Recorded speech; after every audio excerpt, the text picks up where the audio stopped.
Okay guys, so I needed to add another part to the video that we didn't cover in that video. Two more examples of when you get no solution and infinite solution. So again, step one in solving systems of linear equation is get one of the equations and solve for y or solve for x. I'm going to get this first equation and I'm going to solve for x just because it's easier because you just get rid of this 2y.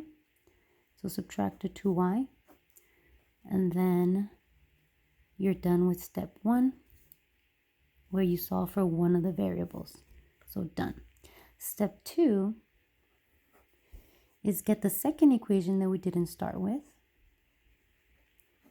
and substitute your answer from step one. Well, step one says x equals 3 minus 2y.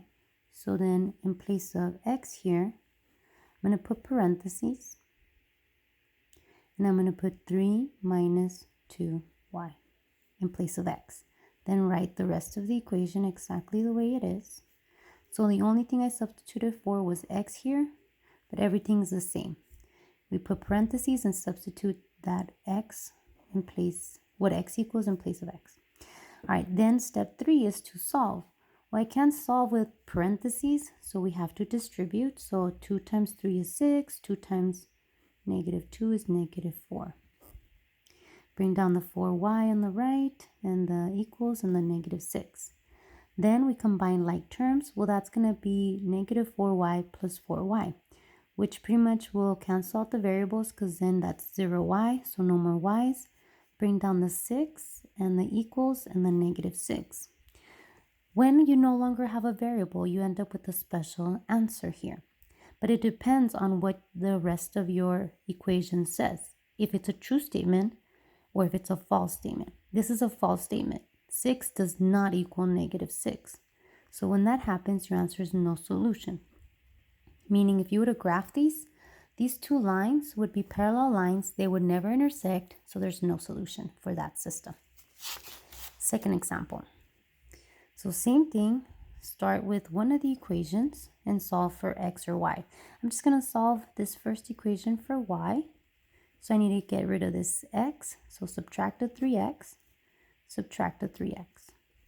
That leaves me with negative or minus 4y on the left side. Then we got to break those apart. They're touching, so that's multiplication. So we divide everything by that negative 4. So cancel out on the left. And I'm left with negative 2 plus 3/4 x because we have a negative divided by a negative. And leave that fraction there because it'll eventually simplify to a whole number. All right, step two is to get the second equation, 6x minus 8y, that we haven't used. And this says, step one says y equals this. So then in the second equation, we don't put y, we put parentheses, and we substitute what y equals. Negative 2 plus 3/4 x. Then step three is to solve for x. Well, that means we have to distribute. So that's going to be positive 16. And then that's an 8. Put a little 1 underneath because we're going to multiply by a fraction. So negative 8 times 3 is negative 24. 1 times 4 is 4 on the bottom or denominator. And there's our answer. Bring down our 6x on the left, our equals 16 on the right. And this negative 24 divided by 4 simplifies to negative 6x. All right, so we bring down the 16, the 6x, everything else. And you notice here when we combine our x's, we have 6 minus 6. 6x minus 6x. So then again, my variables cancel out or zero out, and I'm left with a 16 on the left and a 16 on the right. Well, then you determine, is this a true statement? Is 16 equal to 16? And yes, it is. So then when you get a true statement, your answer is infinite solutions.